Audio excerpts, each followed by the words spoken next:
Most people, if you said, what is happiness? They'll tell you it's a result.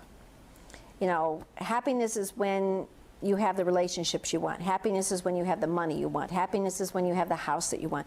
So happiness is generally, by most people, been seen as a result of getting what you want. And then when I have it all, I'll be happy, which is why most people, I think the latest research says that like 2% of people are happy. You know, everyone else is like borderline happiness or something like that.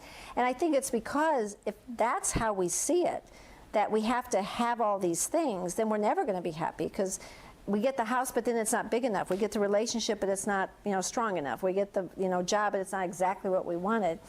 And so I realized years and years and years ago that they've got it backwards. Happiness is not the result of getting what you want. Happiness is the catalyst that allows you to get what you want. In other words, happiness has to come first. You have to choose happiness first. And people will say, well, how am I going to be happy if I don't have the job I want? Well, how are you going to get the job you want if you're not?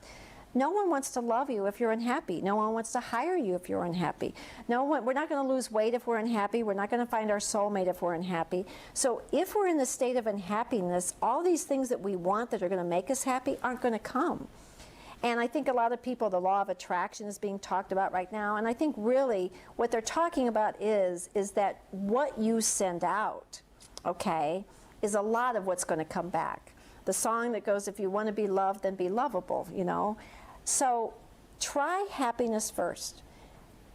If I am the kind of person who's joyful and content and happy with my life, then I'm going to attract people who are also that way, which will then end up with me having the relationship I've wanted.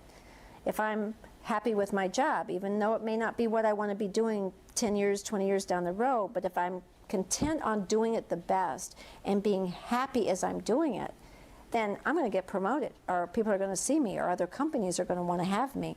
So if we can allow happiness to be first and not be whining, griping, complaining, and waiting to have it all, I think what's going to happen is most people are going to end up with exactly what they wanted to begin with.